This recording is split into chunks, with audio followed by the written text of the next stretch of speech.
Hey, what's going on, friends? Welcome to another episode of The Trevor Ohlsen Show, episode number 12 on Wednesday, October 28th, 2020. I am your host, Trevor Ohlsen. How's everybody doing? We have a great show ahead for you here. Kevin Chown, he is a world-renowned bass player who's played along the like. He has a band with Chad Smith of the Red Hot Chili Peppers.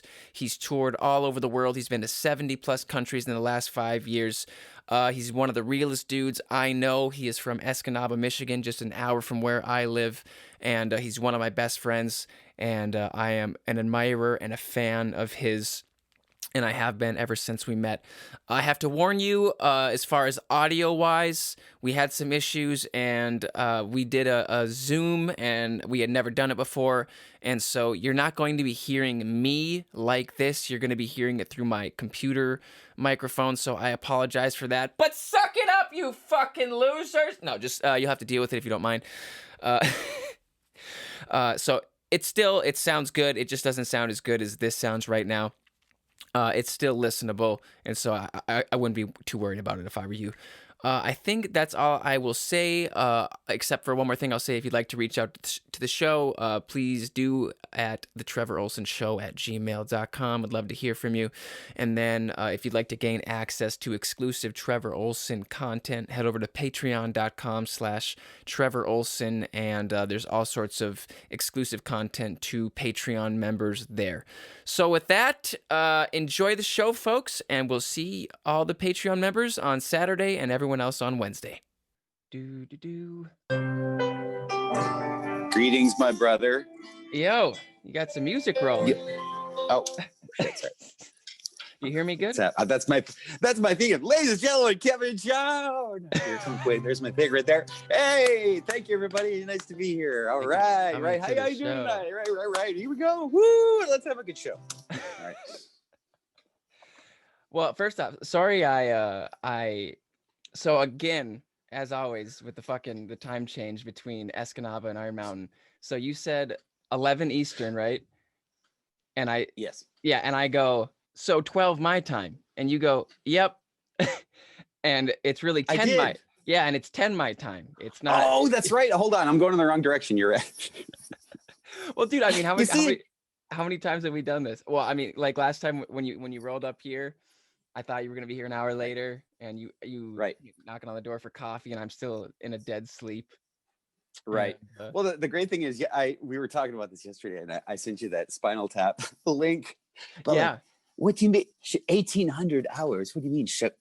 You know, all of a sudden you start throwing military time into this mix, and I'd say, hey, Trev, let's 1,100 tomorrow. And you say, well, wait a minute. Is that 1,100 your time or 1,200? That's like 100 hours. Wait a minute, 100 hours from now. That's a long time. That's 3 days. Wait, this makes sense. Yeah. Yeah. Well, dude, thanks for being here. I appreciate you you are the second official guest of the Trevor Ohlsen Show. We had Shane and Eric on first. I wanted you to be the first guest because I feel like you and I, well, for one, we have so much in common as musicians, and you obviously, I think you're a great speaker, and you and I've had that conversation where you need to get your own podcast going. But yeah, that's I'm very excited that you're here. We made it. I have a fucking makeshift studio in the back. I don't know if you can tell. It's killer. It's like your personality. I love it. Thank you. You're not just a musician anymore. You've transcended the musiciandom. You're now just look at you. You're a little personality in the box here. Good job. Thank you. I'm this is the curtain to block out the sun. I unscrewed it from the wall, the curtain rod. I have it on hooks, and then these are 2 Trevor Ohlsen things that I've used for gigs. And then I have a blanket blocking out the sun, and a light just blasting me. So, and then the phone recording as well. So, you like to control your light. Thank you. Exactly. You look great, by the way. Everything's good with you? Thank you, man. Yeah. So everyone listening will probably know that, I've had COVID for a week. I'm still tired, definitely, as far as like an energy level thing. And Yeah, I'm by the end of adjusting my camera here. Don't mind me. no, you're fine. Yeah. By the end of the day, I'm like pretty exhausted, even by like 7 or 8 o'clock, and so I'm Mm, listening to my body and relaxing it rather than doing anything. I didn't work out yesterday. Typically, I would run. Um, I did get back into working out though this week, which makes me happy. So I eased into it on Monday and did a little bit. I did a push day, so like a chest, shoulders, and tricep workout, and then mhm. um, yesterday I would have ran. I didn't, and now today I'll ease back into like a back and biceps workout. Well, I think that you're talking about, running and biceps. I think you're doing okay. So I'm glad to hear you're feeling better. Thank you. I'm sure that Yeah, it was unexpected though. I think a lot of this whole thing with COVID is, it's physical, but I think obviously most of us are healthy enough to get through it. It's the psychological part that's like, oh my God, it just has especially when people that I know, like yourself and a lot of other friends of mine who have had it, some more severe than others. It's the same feeling every time you hear someone has it, if you know what I mean. yeah. Well, I am as soon as my mom had it and then I got it.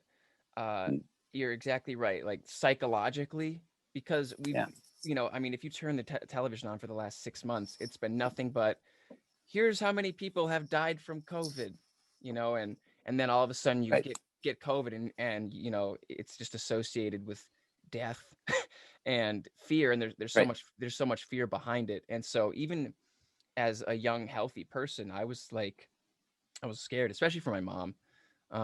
But I actually had it worse than her. Her and I talked about that. I don't know if it's just Mm, because as someone who does exercise, people who exercise, their immune system is kind of constantly being stressed, and so mm. sometimes you can get a bit more sick. Um, I'm not a doctor, so I can't speculate. But I mean, I'm always someone that searches for context to things because it helps me to make sense of things. And I remember when the death rate from COVID, when I saw a statistic that said, okay, the number of people that have died from COVID in, I think it was 6 months or 7 months at the time, equals the number of people that died in World War I in combat. You start putting those numbers into context. And I almost look at it now psychologically through that lens, because if I hear somebody was diagnosed with COVID, it's almost to me like it would probably be similar to like if you had a kid or someone that you knew that got drafted into the army in World War II. I would say the majority of people came home in one piece, but there were some that didn't. In other words, the diagnosis of being drafted kind of puts you on a path where there's lots of possibilities. And it's a different time, but mortality is mortality, man. There's higher risk situations, and that it's kind of the high risk situation of our life on a personal level and on a cultural level. It's a strange time. Very, yeah. Hopefully, I don't think we'll see something like this again in our lifetimes. I think this is our pandemic. What a crazy time, though. I think we will look back on it, Lord willing, things get back to normal, and the whole country doesn't fall Yeah, they apart. will. They will. Yeah, I agree. And You know, which you is got to good. realize sometimes, uh, change happens with friction. You know, who was I talking to the other day? I can't remember. Energy is generated when there's friction. When things are smooth, it's just kind of, it goes into these directions that you sometimes don't have control over. When there's friction, I think, on a personal level and also as a cultural level, we work through what that is and gain the knowledge, gain the energy from surviving this. It's almost like putting a man on the moon. I mean, I can't even imagine the technological advances in things like vaccine control and medical care that will result from this. I bet you in the long run, humanity will have an extended lifespan because of this, because we're suddenly kind of looking at this in different ways. And I would think probably after this, we'll put some systems in place to avoid it ever happening again. I think that's a pretty safe bet. So, if you look at the positive side of what this is going to become, I think we're going to be probably, as long as we can make it through this, we'll be far better off. But the problem is how many of us need to die until we get to that point. Hmm. That's a beautiful way of looking at it, as far as our future will probably be better off because of it, as long as we learn whatever lessons are coming from this. Exactly. Yeah, and I agree with you. Times of adversity, they can take out a lot of people, difficult times, but they can also build a lot of character. And well, for me, and I think for everyone, especially in the beginning, it's sort of reprioritized what was important. And it's like everyone kind of remembered, like, oh yeah, like family's one of the most important things ever. Like all this other meaningless shit that I'm wasting my time on, like it doesn't fucking matter. Exactly. There's a pandemic. Yeah. All right, so it kind of got rid of all the extraneous bullshit that we all go through now that we all have iPhones and everything, and Mm. social media. And I feel like a lot of that all just kind of fell by the wayside, and we all just kind of got back to more meaningful values. Well, what do they? If I think of being a pioneer back in the day, United States, I mean, it's part of the modern era to an average European. But when they were attacked from outside forces, they circled the wagons, and this is kind of a circle the wagons time. We all have to find our safe zones with people around us that we feel comfortable with, and live accordingly until it's. I mean, I've gone back to right where I started. I think that's a kind of a natural place, and you're kind of in the same situation in ways. And I think when times like, especially if you've traveled a little bit and lived in different places, it's such a natural feeling to kind of be back to where it's like going back to the womb, or going back to like Bethlehem or something. You know what I mean? There's a comfort to going back to the basics, and it's been nice. Actually, I will have, by the time this year's done, I will have gotten so much shit accomplished that I never ever would have had time to accomplish, had it not been for COVID. Digitizing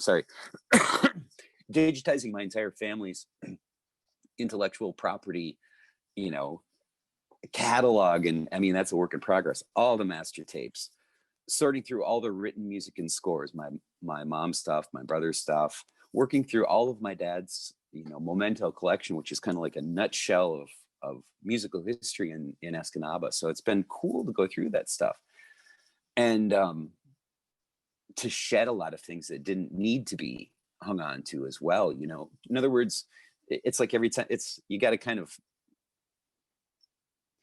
it's like having pasta, you got to pour it into the strainer. I feel like we've strained out the details. So now I just have to make sense of what I know I need to keep. And I've been playing much music because I've been so focused on building things and reorganizing the way I can live here. Because I think when we get through this and I get busy again, I'm sure there's a high likelihood that that's going to happen when the business, gets back on its feet. I won't have I will have removed so many things that I would have needed to take care of in the future. I'm going to live a life that's going to be more enjoyable. I'm going to have more time when I'm not working to just enjoy this place. And of course, my dad's 90, so I'm spending time with my dad. I mean, it's a blessing no matter what, considering, he's 90 and having him be so physically well, but to have the time to do this and to have him see kind of how everything's being reassembled from in terms of the family, tape library. He's helping me sort through this stuff, and I'm going to ask him to give me I don't know how to conduct, for instance. So I'm going to start working through some things with my dad, and I'm going to ask him to help me learn how to conduct properly. So there's lots of ways to make, just like you're doing your own thing and building outward. There's so much opportunity right now because everybody has so much time. So take advantage of it. If you come through this with nothing, it just means that you're lazy. Yeah, no, you are definitely the type of person. Over the last few months, I've been getting texts and videos, and it's something that you've been building or fixing up, like your garage, or I mean, you fixed up your whole damn house. I mean, your whole studio is completely changed, and you're the type of person, and hopefully so am I, that took advantage of, like what you just said. All of a sudden, we're thrown into a world where we have so much time. I posted a thing. I was like, listen, for all you people out there saying you don't have time to exercise now, I'm like, fucking get going. And people are like, oh yeah, Yeah, you're right. And a lot of people, unfortunately, this happened, and a lot of people sort of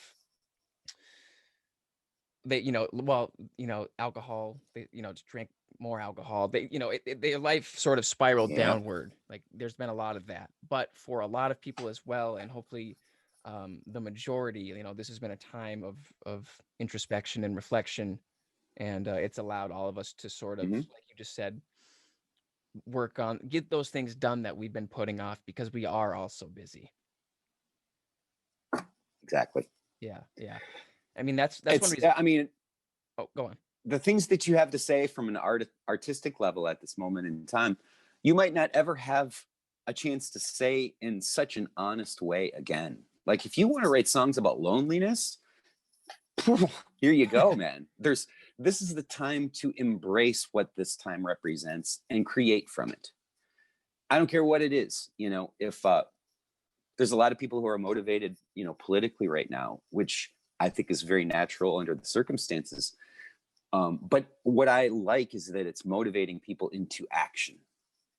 Right now we live in a world where people are just so fucking full of opinions, and they're so void of action a lot of the time, and social media aspects of things. So I think this era is going to be kind of one of those defining moments where I think we're starting to see people move forward with their own opinions, action with opinion. Just like if I want to have a nicer place here, no one's going to do this for me. If I want to turn my garage that I almost tore down into kind of like the classic, with one of those things you need to live in the UP. I need a garage with a wood stove, with a boom box playing, Bob music Seger, rolling, absolutely. Music rolling, tools everywhere. But more importantly, it's the vibe out there. But I know that it's something you need here. No one's going to create that for me. I don't have it. It means that I need to do it. And if I want to renovate this house, oh my God, I've got time. I don't know how to do half this shit, but I figure it out. So why not? Yeah. It's better than thinking about what's really going on. That's the choice. Do I want to keep busy and don't let my mind get sucked into what's really happening right now? I hate to say it, it's a bubble, but I'm doing my part. Everybody says, hey, social distancing is the greatest way to keep everybody safe from one another. So hey, financially it's a mofo right now, believe me, but I'm enjoying it. How's that? Yeah, well, that's good. And I want to back up a little bit. How you said everything's been so politicized, and clearly there's an election coming up. I can't fucking wait for this election to be over with. But having COVID myself, it reminded me of, even though this is being so politicized, it's like there's really nothing political about it. It's like people are getting sick. And I'll be honest, like it has been so politicized that I was looking at it through a political lens. I was, because that's just the narrative I'm hearing every day. And then as soon as I got it, I was like, oh, for me, it was very flu-like. So I'll just say it was, I got the flu. And it's like, oh yeah, it's like people are just getting sick, and there's a lot of people dying. So getting it was a blessing in that regard, as it took how do you say? I can't even say the word political. It took the political. It depoliticized. Yes, it depoliticized it for me, and it just reminded me that this is just a virus that's, affecting some people, and some better than others, and some worse than others. So, yeah, it's just in that regard, I was almost happy I got it.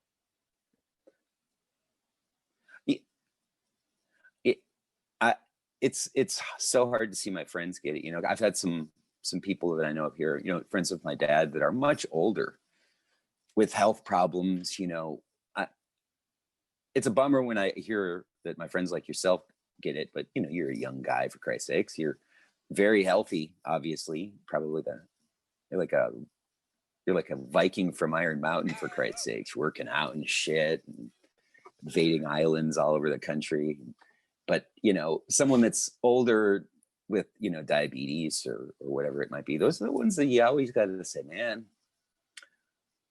It's the same with my dad. That's why I try to keep my dad safe. He's 90. Why risk it? Absolutely. Why risk it? It's just not worth the risk to me to say, hey Dad, let's go to the casino and hit some slots. It's like, is that really worth it right now? No, it's not. So let's hang out and have a pasty and watch the Packers. It's much safer anyways. It's the most UP sentence I have ever heard. Let's hang out, have a pasty, and watch the Packers. Crack a Busch Light. That's too funny, man. Are you drinking at all right now? Me? Yeah. No. I'm occasionally I'll have a beer with a friend, but I've never really been a drinker. I smoke a bit. Yeah. And, no, I noticed that with you as soon as we started hanging out when you and I went to Cornell and we had such a great time. And but even then, yeah, you'd have like a beer or two, then you'd maybe toke up. Yeah, in an occasion like that, it's almost you have to. It just looks right. You would be hanging on to a Natural Light or a Pabst or whatever, Hey, my dad's here. Oh, is he? Hey, Dad, what's up? I was gonna say, have him come on in. My dog's barking. Hey, Dad, come here. I'm recording a podcast. You got to say hi to Trevor. Trevor from Iron Mountain. Come and say hi. This is my dad, everybody. Hi, Trevor. Hey, how are you? How's everything up in Iron Mountain? Everything is very, very good. Ready for ski season? I'm not much of a skier, but you're right.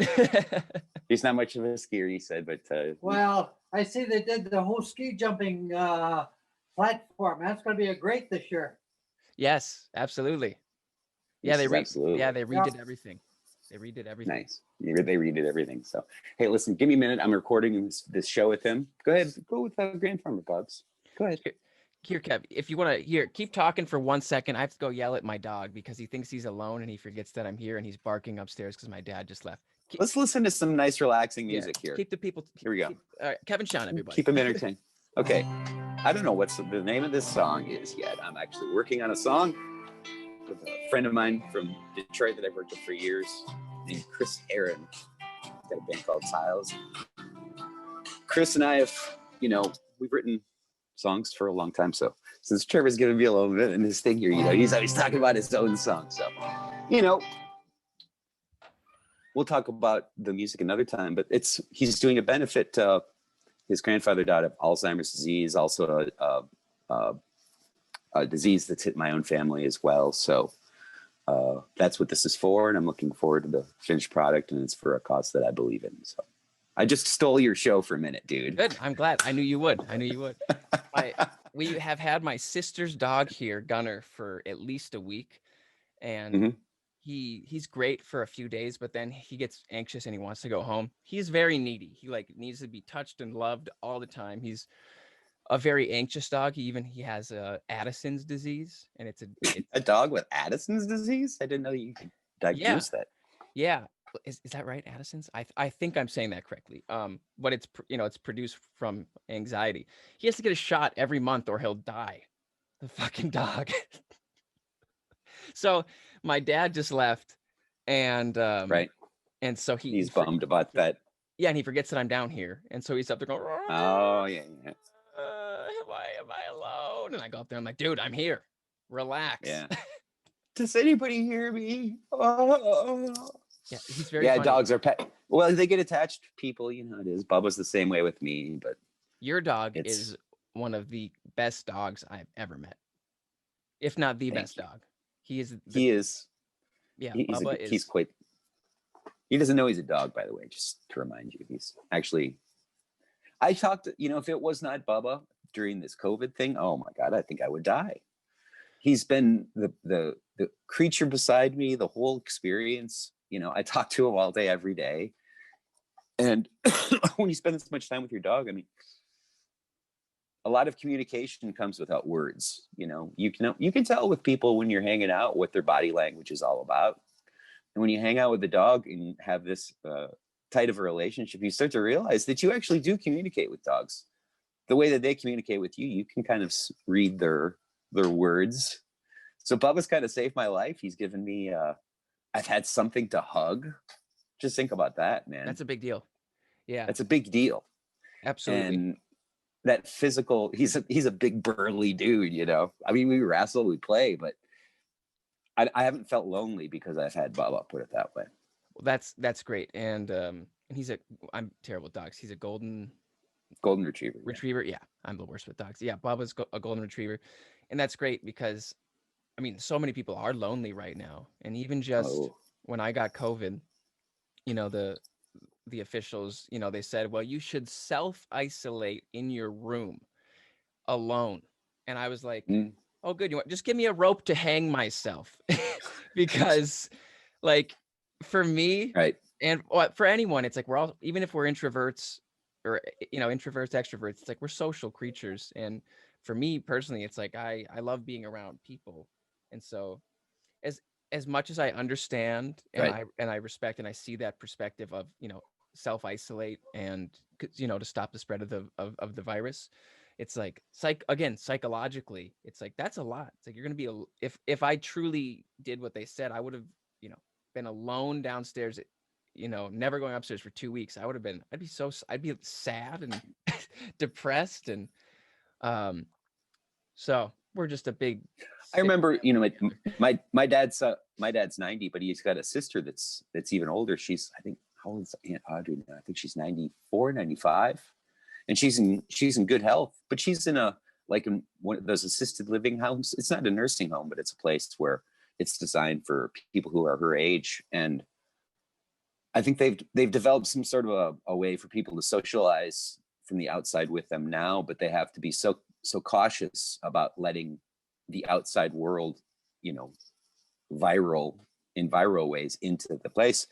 You know, for months, the only way that her family could see her is to walk up to a window and talk to her on a cell phone. And it worked for her because we're lucky enough to where she's as sharp as a tack and is still conversational, and she can, you know, she understands what's going on extremely well. But, you know, that's the exception to the rule under the circumstances. There's a lot of people where, you know, if I had dementia and I was stuck in a nursing home and my spouse of my entire life couldn't get through this piece of, I can't imagine how weird and lonely that would be. And that's, I think, as time goes on and we look back at this, I think those are some of the things that we're gonna find some really, really tragic stories, I think, slowly, because everybody's gonna have their own story through this, and we'll be talking about this for the rest of our lives, dude. Seriously, there's Absolutely. a lot of really tough times right now, but it's not in my control and it's not in your control. The best thing we can do is do our part. Keep a positive spirit about it. You know, take care of yourself and the ones closest to you, and we'll get through it. Yeah. Nothing's going to stop us. This is just a little bump in the road. We'll get through it. You're absolutely right. Yeah, we have to keep moving forward. I mean, if we're not moving forward, we'll fall apart. I want to real quick, like, introduce you, Kev, just because, for the listeners who don't know you, why don't you, tell everyone who's listening a little bit about, what you do, and we'll jump in. What I do. Going. What you do, Kev? Well, I do a lot of things. I'm in the entertainment business, put it that way, and I have been since I was 15 in 1985, and I was born and raised in Escanaba, where I now am back once again, but lived for many years in Detroit at first where I went to college, then Los Angeles, and I've played in some pretty successful bands through the years. I guess I've done a lot of touring. I reached a certain point where I kind of became, as they would say, a quite in demand hired gun, and I kind of specialized in working with singers that became famous as the singers of famous bands. For instance, I never played this gig, but like all of a sudden David Lee Roth's not in Van Halen anymore. Who are the musicians that are going to create the energy of Van Halen around David Lee Roth? At that time, it was Greg Bissonette, Billy Sheehan, and Steve Vai back in those days. In other words, the top-notch musicians with a famous singer. that same business model kind of moved forward through the generations. So you take Sebastian Bach, he's someone that I work with. He became famous singing in a band called Skid Row, and Youth Gone Wild, and I'll Remember You, and all of those famous songs. But then he started a solo career. But in order for him to continue to be the person that he became successful as, he needs to kind of have that same energy. And as a hired gun, you know, there's a lot of people who are hired guns in a recording studio sense, but there's a lot of touring hired guns too, and we need to know, you know, what it's like. Hold on a second. You cold? The fire was almost out. Oh, did you put a log on for me? Oh, All right, my dad's back. That's fine. So, yeah, where was I? I can't remember. Oh, I remember where I was. Yeah. So, anyways, so you know, I've been in a lot of bands, and I've worked as a hired gun. And the bands that I've been in have been kind of independently successful, but not like, you know, Grammy award-winning bands. I've had a lot of bands that have been successful in Japan. I've had my own bands and fusion bands, and all these other little tiny campfires give me the experience to be a hired gun to people who are very well-established artists, and be prepared enough to where, like most gigs, when you get to this level, there's no rehearsals involved. You've got to be able to put music together, get on an airplane, show up, and make it look and sound and have the vibe that you've been playing music together your whole lives in an instant. That's what I do for a living. Yeah, you know, you're absolutely right. We in this industry, I don't know how many gigs I've done where I'm playing with a random person, and you just said it. It's like you have to do the show like you've been rehearsing for the last 6 months. And Absolutely. yeah, and you're, you know, as long as you're a good player, like someone such as yourself, it's like you can show up and as long as you have a good understanding, and I mean, you've been doing it your whole life, and I've been doing it for, you know, 10-ish years, you know, trying to get better and better. It's like once you have a good understanding of even just chord progressions, and as long as you have some, well, I was going to say talent, but you and I do it as jobs. So it's like, it's what we do. So it's like, we have to be good, but I feel like I'm rambling at this point, but yeah, I know what you mean by just like showing up, and it's like, No,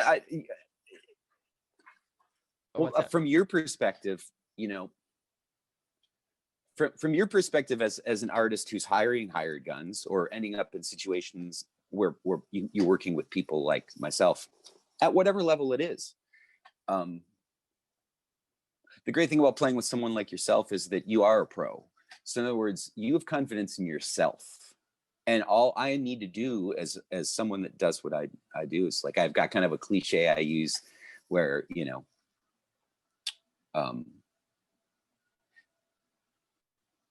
my friend Alex calls it the carpet of confidence. You know, what a bass player or any true side musician is supposed to do is to create a carpet of confidence on stage for the other musicians around you. Because if that sense of confidence is present, then anything is possible from a musical collaboration. You know what I mean? You can really, if you're in the moment with that person, okay, that means that it demands the attention of everybody else who's around you, because there's something special happening. You're connected, right? yes. And that is the magic of what live performance is when you're so tightly wound. It's almost like watching ballroom dancing. People can't see the connection, but it's there and they feel it. And so all of a sudden they stop talking and they pay attention. And when you have a good artist, that's what the difference is, to be honest with you. Yeah. And you know what I'm saying? Yeah, no, like when, you know, there's five or six guys or however many on stage, and they're all doing their part as individuals, but they're together collectively. I mean, it's a magical experience. I mean, it's like a quasi-religious experience when you see you know, the band you love up on stage, or if you're especially if you're a part of it and you're playing with a big group of people, and it's like you're all Right.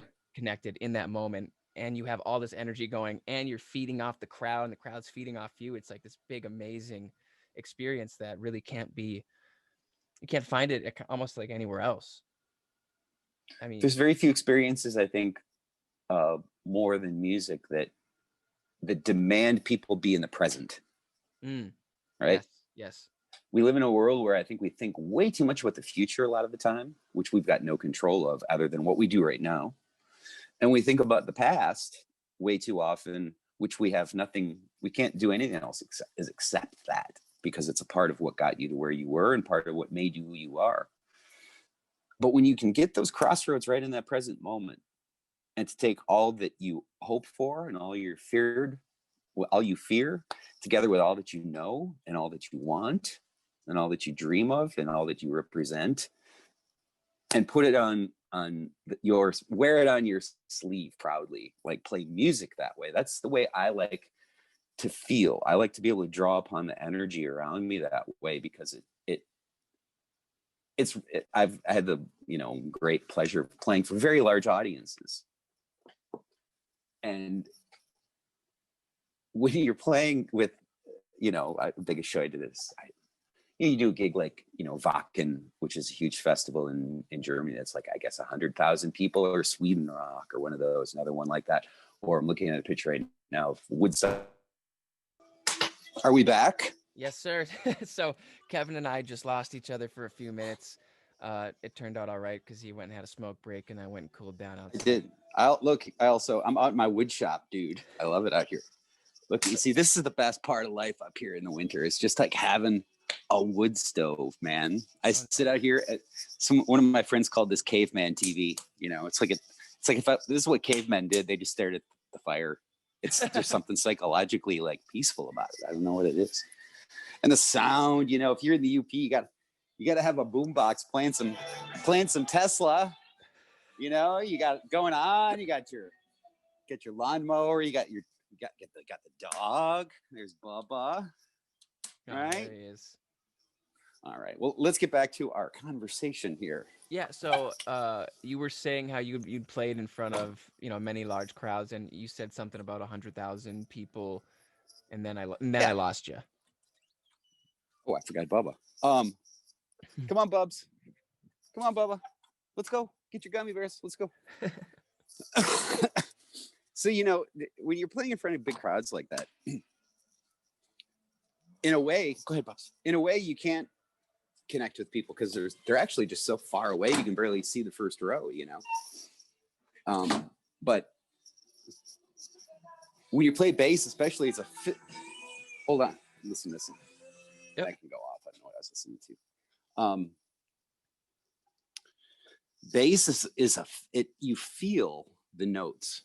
And when you play in front of an audience that big, you're making people feel the music. There's so much sound and power going on as a bass player. It's a head rush. And then when you realize, you're part of this grand machine, which is a rock and roll band. The whole point is to get everybody into the same moment just as much as you are as a musician with the other people on stage.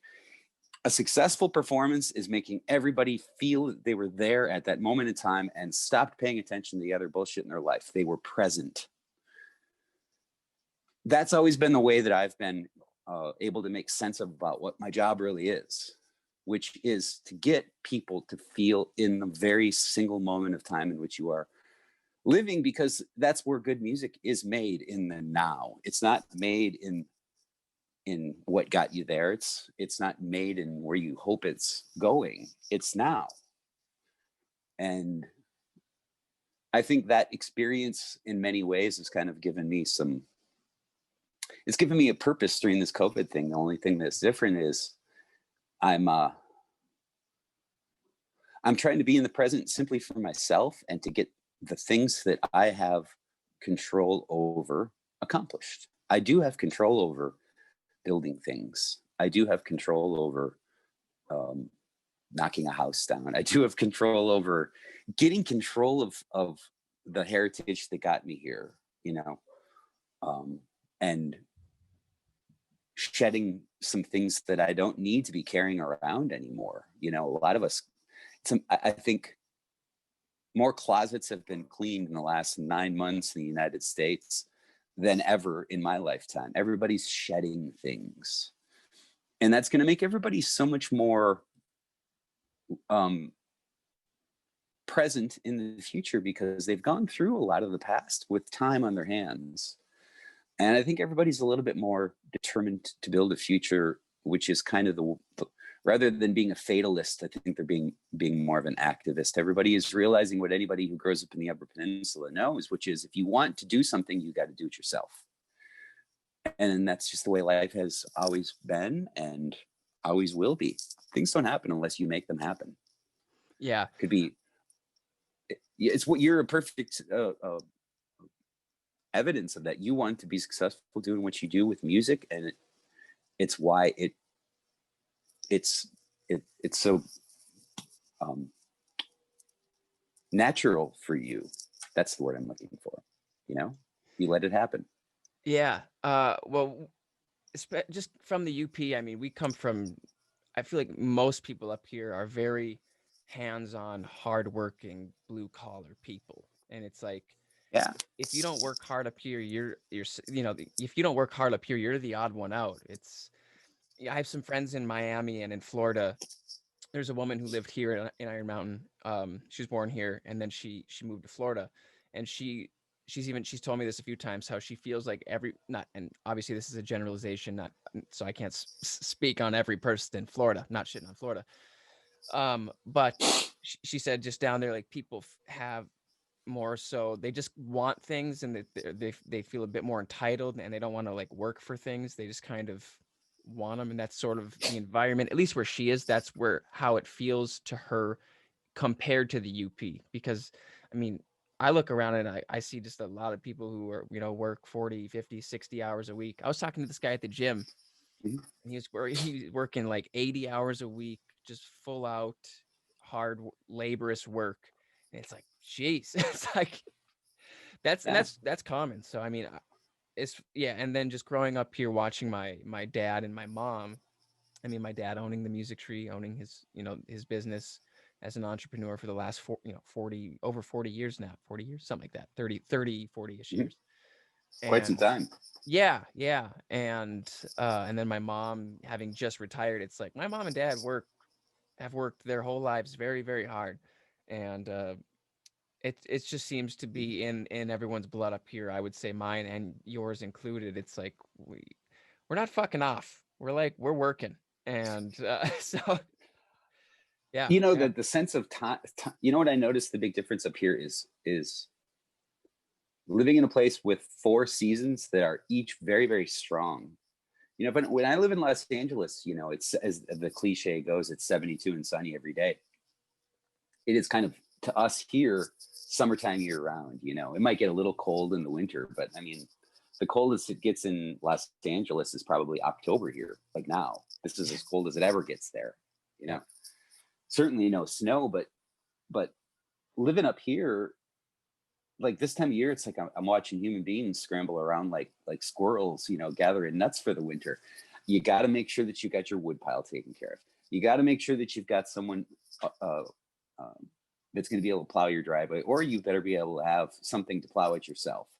You know, you've got to go down this list of things that you've got to take care of outside of the house in a very condensed amount of time, because once winter hits, man, you're stuck inside. So that means you got to take care of all the things that you have to take care of outside in about 6 months. And in that 6 months, you've got to build things inside to keep you occupied for the 6 months that you can't go outside. Yes. So it's this constant, you know, I'm always getting ready for the next thing, you know, and I like how the 4 seasons just, it keeps you kind of aligned with how each year is moving. You know, when you live in California, Jesus, it's like a decade can go by and it's like a blip. Because you don't have a sense of context. It doesn't reset itself naturally on a yearly basis like it does in the UP. So I like the ambition of the work ethic here, but you know, a lot of that is dictated by Mother Nature. Just to survive up here in a classic sense, you know, you had to plan to take care of yourself into the future here. You've got to prepare for things. And absolutely. Here, Kev, give me 1 sec. I'm sorry to interrupt you. Yeah. I have to let the dog out. I'm sorry. He's driving me crazy. I hear him upstairs. give me 30 seconds. I'll be right back. You just entertain the folks here. Wow, I get my second version of my own commercial. And if anybody wants to know about me, I'm just going to do all my promoto gear here. My website, kevinchown.com, kevinchown.com. That's where you can find out usually what's going on with me, although kind of right now there's not a whole lot. You can explore my music there and video with the different artists that I tour with and record with. Of course, follow me on Facebook, please. That's on my music page, which is Kevin Chown Official, I believe. And I also post many things on my personal page. I'm maxed out on friends, but if you just like the page, I make everything public. So that's cool too. I'm not much of a Twitter guy, but I guess you can like me there too. Instagram, I think I have that. I don't know. I'm an old guy. Yes, old people don't really use Instagram. So, but I have one, and there's some pictures there if you want to go look at them. I do use it occasionally. And what else? Is there any other leash of electronics that I need to announce? Trevor, could you please give me some help here? I mean, well, I see you most on Facebook, and you have a very prominent following on there. Yeah. So I want to get. If you're in Escanaba, I'm on WDBC every Friday morning, 6:15 a.m. till 7:15. Go on now. There you go. Perfect. Yeah, I wanted to. I actually was just thinking about this the other day with winter coming around, and I think you articulated it very beautifully how life sort of resets here because there are 4 very distinct seasons, and I like how you said that a decade can go by in California because it's it's summer out there year round. And I was thinking the same thing the other day. I feel like around here life sort of almost comes to a halt for 6 months because the winter is so intense. And then how you said you have to prepare for it, like squirrels collecting nuts, and you have to figure out like what are you going to do, how are you going to stay healthy, how are you going to stay happy, and because it is a long harsh winter. And boy. Yeah, and that's actually one reason why we ordered the sauna, however you want to say it, which by the way it should be here next weekend, and so or next week, so I can't wait to get it. But I also wanted to ask your opinion as someone, I think Kevin might have mentioned it, but for those of you listening, how many years have you spent out in California? I moved there in 96 or 97. I think 97, probably early 97. And you live out there almost well, I still have a house there, but I'm not sure if I'll have a house there. I'm not there that much anymore. It's been an interesting it's just one of the best things I ever did, but you got to remember timing. I think there's a massive reset of the reasons that I moved to Los Angeles. It's been kind of going on for some time. You see the same thing in New York. I think maybe in many ways you see the same thing in Nashville from the musician's perspective, where, for young up and coming songwriters and musicians or whomever it was, we always wanted to go where our heroes lived. And when I was coming of age, it was, the 80s and early 90s. And that was Los Angeles's heyday. And it wasn't just because, you want to go out there and hang out on the Sunset Strip and meet girls, although that was a part of it. I wanted to be able to say, hey man, I ran into Steve Lukather at, Ralph's buying groceries. And, there was a normality to like rock stars living there. You know what I mean? As a young guy, I was like, oh my God, if I want to make it, that was always the word I remember from back in those days. If you want to make it, you got to go to Los Angeles. If you want to make it, New York, Nashville, or your generation's probably more Nashville based, where, because where all the songs are written, like there's this mass machine all of a sudden you're just going to tap into. But, then you realize once you get there, the music business is a very small business, and it's really nothing more than personal relationships. People work with people that they like as people because they need to be able to feel comfortable being creative with people that they know and that are part of their circle of friends. A lot of the business that I have is, I probably got as many gigs throwing parties at my house as I did playing badass bass. There's a social component. you get hired for reasons other than your musical skills. You've got to be part of, you know what I mean? There's a community aspect to it. There's a community to it. Exactly. Thank you. And, living in LA has made me very good at creating community, because that's really what every tour is. It's a little floating, it's like you're on a yacht on wheels called a tour bus, but you're like this little self-contained entity. And where was I going with that? I lost my train of thought. Well, I'll riff off that. No, I agree as far as even just. I think I remember. Oh yeah, continue then. It's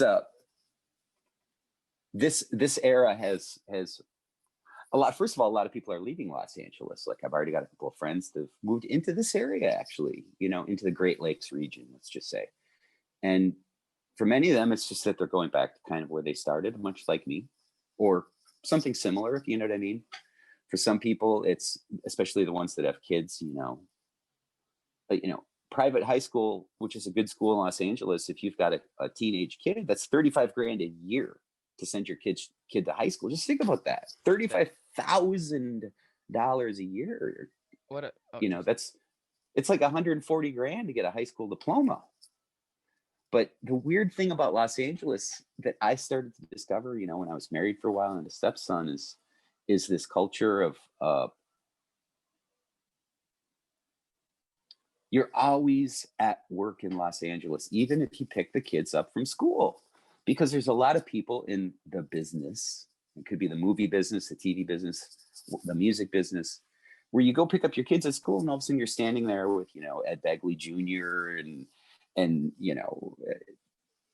Scott Baio's, Chad Smith's another guy I play with. He'll be like, you go there, it's like Scott, all these people interact, and that's just the people who perform. But below that surface, there's the producers and the creative people, and they send their kids to certain private schools because they want to meet the parents of another kid, for instance. So I hate this, deceitfully use their kids to network in their own professional businesses, right? This is the stuff that you start to see when you're not living in a place anymore, and you realize, I don't want to be a part of that anymore, man. That's not right.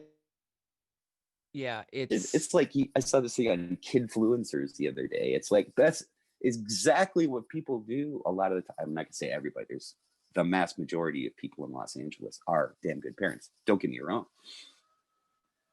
But that's bullshit, man. I'm at a point in my life where I just want to be where things are kind of natural. And if I think about, okay, if I was an Escanaba thing and I was somehow standing on a curb outside of school, and I heard, some guy, trying to network with another guy because he wanted to, start putting roofs on houses that he's building or something. You would never hear that. First of all, those guys are too busy working all day, every day to pick up the kids. They get them their own cars so they can drive themselves. You know what I mean? Mm-hmm. That's the difference between this place. And in the future, I think a lot of people who spend a lot of time in big cities like Los Angeles or New York, I'm already seeing people moving back here because we're all being offered an opportunity to restart the future, if you will. In other words, I don't want to necessarily, I've already been in Los Angeles long enough to prove myself, because a lot of it was for my own sense of, it meant a lot to me to be good at something, and still does. And so I put a lot of work into being a good musician. And the way of gauging how much work I put in for myself can only be measured in results, and the place that I needed to be to achieve the results that meant something to me were accomplished in Los Angeles. And nothing that I ever do or anybody else can ever take that success away from me. But it's time for some new challenges, in other words. It's time to take everything that I've accomplished in a place like LA, weed out the stuff that doesn't matter. Because you end up doing a lot of things when you live in LA that you don't really want to do just because you got to pay the bills.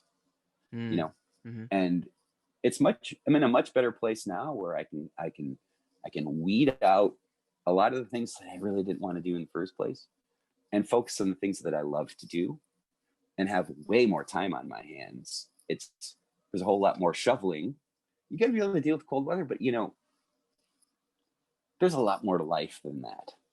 And quality of life really matters to me. And I think in the future, it's not going to be like it used to be, where you had to go to a city to build the community that's necessary to be able to achieve success in the music business. The digital realm, such as we're using right now, it's really transforming communication, but it's transforming where people are able to live, I would say equally so. And I hope many more crazy people like us end up spending their time in the Upper Peninsula.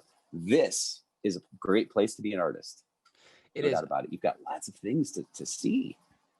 Yeah, there's something very, very peaceful about living around here. I think everyone who lives around here would agree. It's quiet. It's very community oriented because you're gonna run into the same people most of the time. So it's like you get to know everyone. It's very personal. Whereas a big city, any sort of big city, it's like there's a disconnect because there are so many people. I mean, how many? Like, well, even I think you told me how many homeless people are there in just LA County alone. Homeless people in Los Angeles County? Well, I just remember you see, telling there's me it about was four. some crazy large number. It's in the hundreds of thousands. Yeah, and I'm sure COVID just I think there's more homeless people in Los Angeles than there are people in the Upper Peninsula. Yeah, exactly. And it's like you see, I don't know, man. That's a problem that is so grand. I mean, I'd love to be able to do something to end homelessness.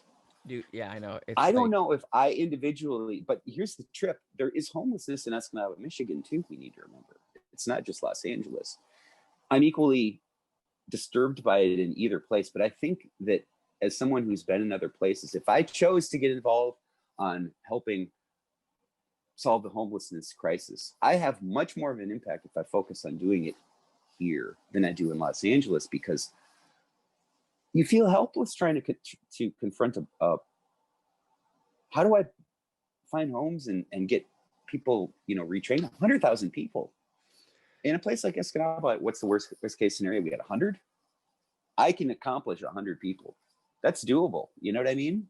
Yeah, I think that. Oh, I was just going to say, you become part of a community. Yes, yeah, it's the think globally, act locally sort of mentality. It's like you could make a real difference in 100 people's lives around here. Because it's like I think any normal human being would agree. It's like if we could do something to figure out and solve the homeless problem, it's like we'd all jump on it in a heartbeat. But it's just like how do you manage numbers of that scale? It's like where you just said, if there's 300,000, I think there's something like, I might be wrong, people can look this up, but something like 800,000 homeless people in America, might be more. But it's like, I mean, what do you do? And and it's like you can't forget a lot of them. I find that we're fighting forces a lot of the time too. That in the Upper Peninsula, there's plenty of space. First of all, that's the one thing we always have here is space. But I was talking to a friend of mine in LA who's got a house there, and you can make a pretty penny renting, like leasing your house out to people, and the cost of living there is much higher. So, even though the prices are extremely high, if you can purchase one, you can make money on it because it pays for itself. But I didn't realize that the marijuana business has become so profitable now. It first started with some friends of mine that had studios in what used to be industrial areas, former places where they had machine shops and things like that. A lot of those places became creative places in the 90s and the 2000s, and bands had lockouts. They were places where creativity could happen. And when the marijuana industry became legal, which I support, I might add, it took what used to be an outside farmed crop and put it inside, because everybody likes to control what they're growing, and it's more what's the word? I'm not a person that has knowledge in this, but it's more efficient, just like any farmer. I mean, they're farmers, but now they've run out of space in the former industrial spaces, so they're renting people's houses for $5,000, $6,000 a month. And nobody's ever living in the houses. They're growing weed in there. My point being the marijuana industry is pushing people out of houses, right? If people aren't being they're not being priced out of a real estate market only by other people anymore. They're being priced out of the real estate market by the marijuana industry and its profitability. Because a person renting a house, I mean, if they're going to make more money selling it to someone that's going to grow plants in there, they don't really care. It's probably easier because they don't have the problems, financially speaking. I would never do it, but people are doing it. And that to me is just like where it starts like getting up the skins. There's not enough space already. There's not enough places for people to live already. And it's not just the homelessness. It's the people that are hanging on for dear life to have the apartment that they have. But so many people that are forced to share living situations, which is, I find a very good way to maintain a community in your own life. If you're in a place like that, is to share a house with somebody.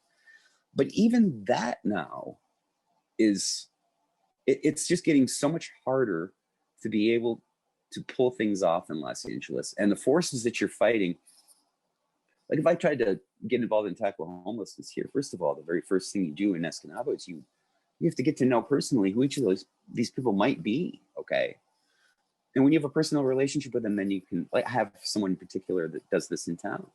You gain their trust because you try to help them. And when you start to help them, then you can really start to help them help themselves, which is to confront addiction issues.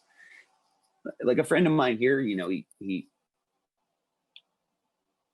had a shop where a lot of people without a place to live spent a lot of time behind, and he started to get to know them and eventually gave some job training and got him working in his store. And once he had a pretty good idea of what the person was, he would take them to the bank and he would say, here's what this is the person he's helping. He'd say, I'm going to take $1,000 of my own money and we're going to start a bank account with you.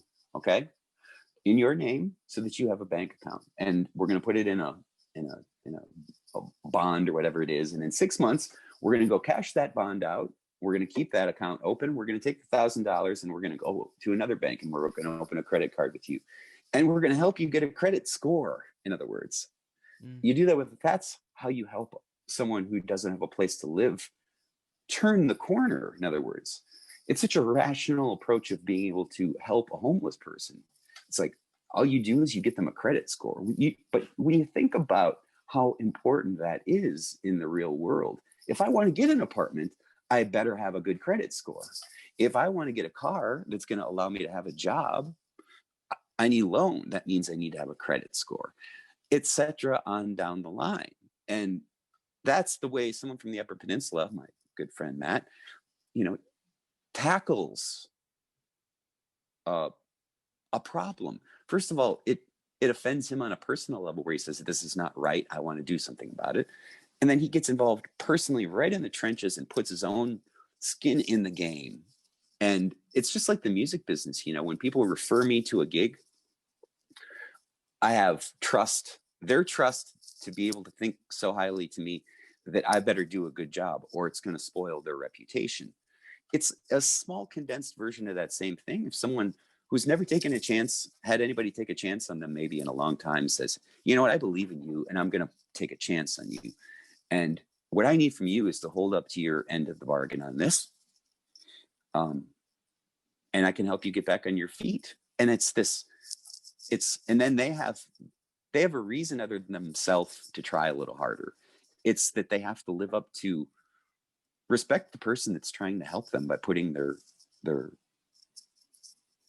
skin in the game, you know? And when I started kind of seeing that I could become involved in things in my hometown in active ways that I could see whether it's working or not. It just doesn't, like if I wanted to give $1,000 to the homeless crisis in Los Angeles, that's like, I might as well light it on fire and throw it in there. Not that it doesn't matter, yes. But you know, it's just like, but $1,000 here to a homeless, like he started this thing with returnable bottles during the crisis where everybody, they couldn't bring their bottles and cans back. Hey, Kev, your mic is rubbing against your hair. Sorry, dude. No, you're good. You got that rock star. Let me fix that for you. Hang on. Yeah, sorry. I need to take a bath today, I think. Sorry. Yeah, so is that better? Yeah, it's on your left. It's that piece right there. Oh, fuck that. Damn it. Okay, there we go. It's not my good side. There you go. I'm joking. Sorry to interrupt you there. Please continue. So during the COVID thing, they started collecting bottles and cans to be cashed in after this was over to be able to help the homeless, and eventually the Salvation Army got involved. He's with people with the beer cans and the soda pop cans, as they say here, cans from that they've raised $50,000 for the homeless people in Escanaba with returnable bottles and cans. Like, that's such a pragmatic thing where people are giving in a way where they almost feel like they're getting help for. It's like, what's everybody gonna do with all these bottles and cans, and we don't have anywhere to take them? Let's give it to something that's going to be a good cause. And I love that simple pragmatism. And I look at it like it's a blessing to be kind of reminded of how action is so much more important than words if you really want to help the world. Absolutely. I bet 80% of those cans are beer cans.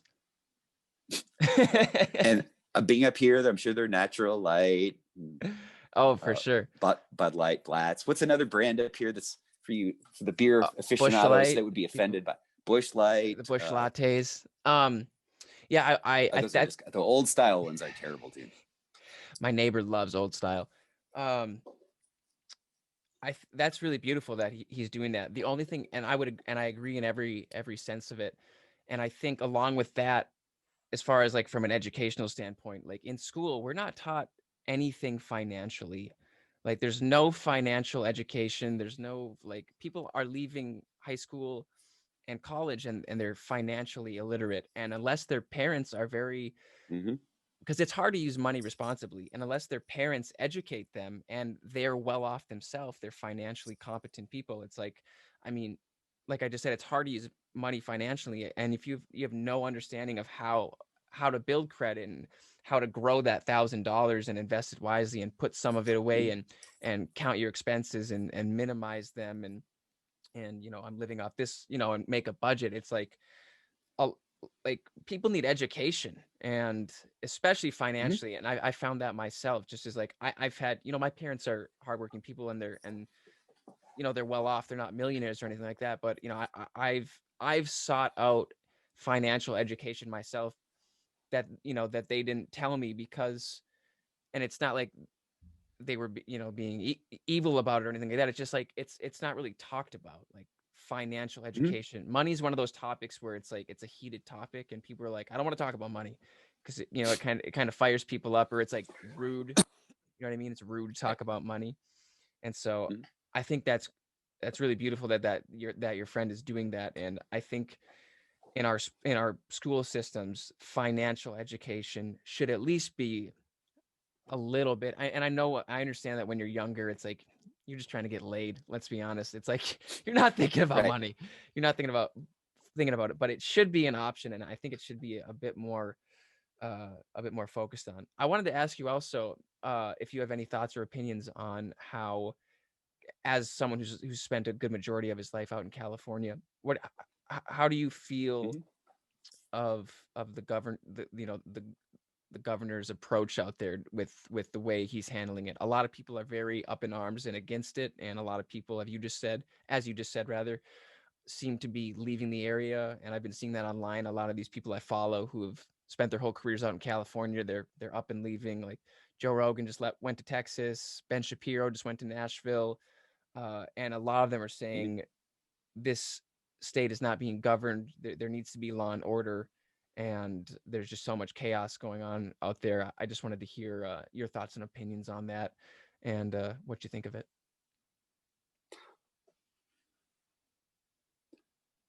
I think it's be careful to judge what's going on in California through the lens of a Midwestern style of life. First of all, it has nothing. The people leave. I'll explain why in a sec. But people leaving California right now has nothing to do with how the governor is controlling the social components of what's going on in the world right now. It has nothing to do with politics, even other than this is the truth. Like Gene Simmons is out of there. People. If you look at the people who are making, Joe Rogan obviously makes a freaking fortune on his show. They passed a bill last year in the California legislature called AB 5. And a lot of my friends that have, I'm lucky because I'm the only thing that I really do is I work for myself, so I don't ever have to hire people. But if you've got some sort of a business like recording studio, or if you've got, you know, say I'm Gene Simmons, obviously Kiss is like a, you know, it's an institution of sorts. It's always been kind of, you know, in other words, if I was running a recording studio and I needed to hire an extra couple of people to help me for a session, or if I needed to hire session musicians, or if I needed to do a video component to it, I used to just be able to pay those people for the work. In other words, I'll pay you $250 for the session today, or to, you know, run this video camera, whatever it might be. You get paid for that. And if it exceeded, I think it was $600, and at the end of the year, you send them a 1099 for the amount of money they paid. $600 less, you didn't have to even send them a tax form. But a lot of people could make a lot of their income based on 1099 based income. And what AB5 confronted was the way that the people who drive Ubers, especially, were the same way. They were self-contained entities, but these corporations didn't have the responsibility to provide health insurance and unemployment insurance and all these other things. And its intentions are to bring that component and to get what they call the gig economy under control. This is what AB5 was. The problem is that it didn't look at its impact on the creative community, in particular in Los Angeles, with a clear enough lens.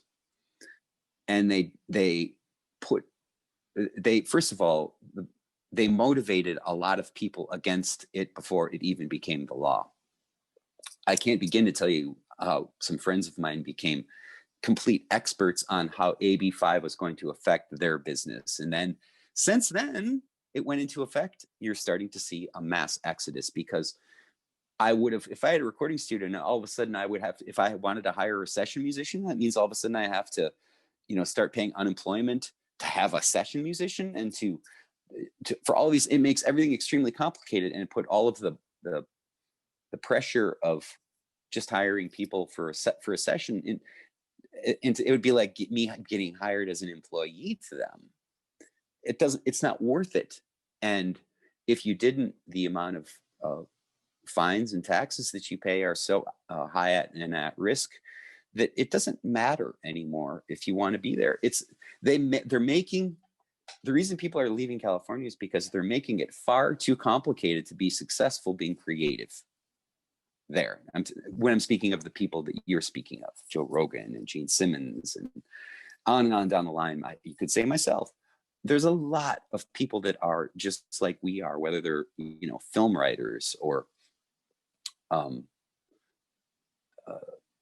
you know, it doesn't matter what it is. Anything that requires this abstract form of business, which is working together to create things. You know what I mean?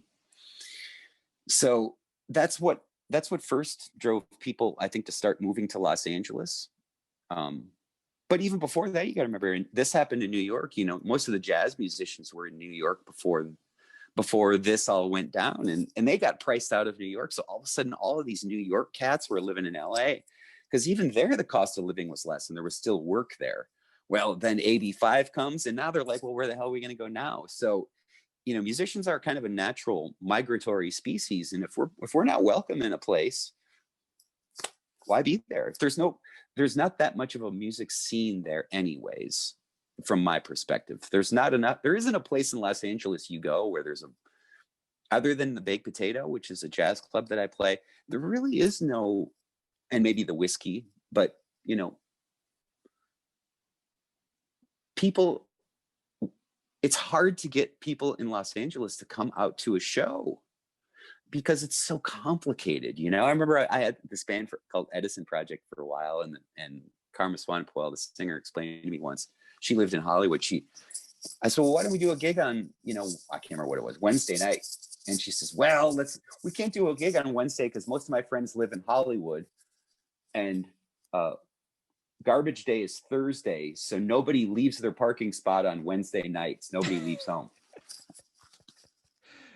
Right? Yeah. I thought to myself, wait a minute.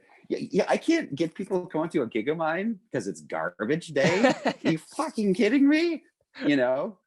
Yeah. What kind of a town do I live in here? Fuck that shit, man. Yeah, there seems to be And then have to, yeah, I was just gonna say there seems to be, along with the the continual onslaught of financial pressure. It's like, just logistically speaking, again, getting back to the numbers, it's like, I don't want to leave my parking spot because it's like, for somebody's for sure going to take it. It's like, that's not even a thought in the Midwest or no, for most other no. places in general. Even when I was living in Minneapolis, it's like, I did some gigs downtown. It's like, fuck, I gotta find a place to park, and it's like, I've got towed, and it's like, there's thousands of people, and it's just, yeah, logistically, it's much more complex. And LA, I mean, is probably the most, along with New York, I mean, the most complex of it all. LA probably being the most. Yeah. If you have to go to like the DMV, the Department of Motor Vehicles in Los Angeles, it's a whole day. By the time you wait in line, you get one of those little like deli things, little numbers. It's like number 993. It's like, oh god, it's like, it's endless. There's just so many people there, and it's got a larger economy than most nations on earth. I can't take away what Los Angeles really is, which is the most highly condensed population of creative people on earth, because it's not just, the music business, the movie business isn't going anywhere. And that will always be in Los Angeles. And you can see why Los Angeles is the most, I think, most influential American city in the world, because, it seeps its way into everything, into movies that everybody loves, iconic movies, into television shows. It's everywhere, and it never goes away once it's in something like that. Every time I see, I can't think of a Hollywood movie right now. I'm not much of a movie guy, but I didn't realize till I started spending a lot of time in Europe that, people that have never been to America, the only thing that they start to fall in love with America about is what they see in movies. They think that America is just like Hollywood. And so it will always represent, especially to the rest of the world, what America really is. And you see huge international inflow there, more than any other place. There's a huge Persian population. Sorry, I lost you again, man. Kevin and I lost each other again. We seem to lose each other every 38 minutes, almost on the dot. Well, you're in the central time zone, dude. You're on the other side of the earth, Are you like 100 hours from me? Isn't that funny how? No, it's what we were talking about is, it's so weird. Yeah, sorry. Please continue though. But just to wrap up about LA, I don't want to harp on that. A lot of people that are moving to LA are from all over the world, man. Los Angeles is not going to ever stop being Los Angeles. In other words, it comes in waves, and there will be another wave when I think, Midwestern boys like myself move to Los Angeles to make their dreams come true. It's that kind of, that's the one thing you will never be able to take away from that place. And I miss my dear friends there. I miss being in a culture of creativity. That's what exists there. You've got a lot of people that can have hypothetical and figurative conversations, because that's what's required to come up with ideas,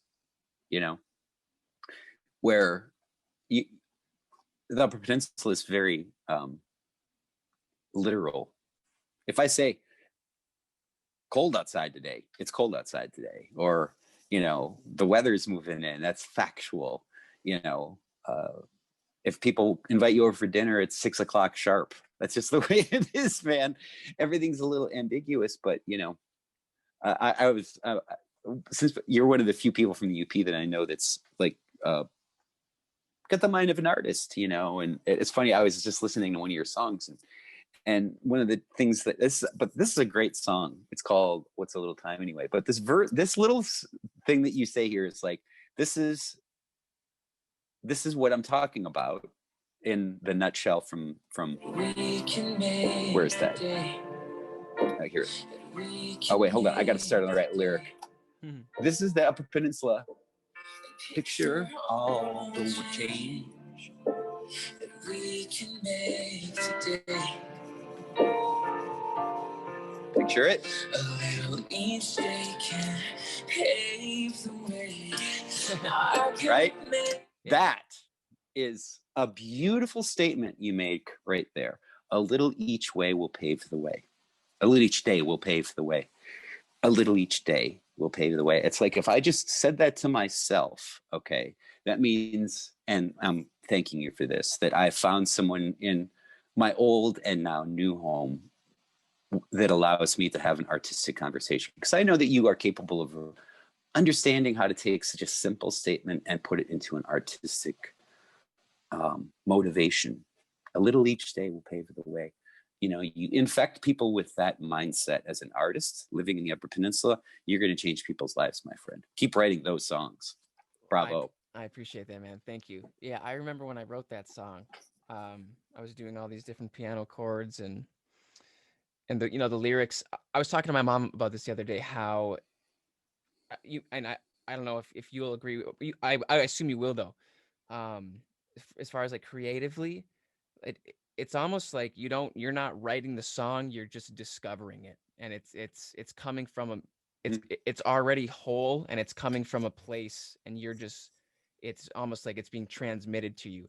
That's how it feels for me. I've often described when I write music, I often say that the song is writing itself, because it's like, yes, you're creating it, but it also just feels like it's coming from something external. And a lot of creative people would say like God, or, you know, one consciousness, whatever people are thinking.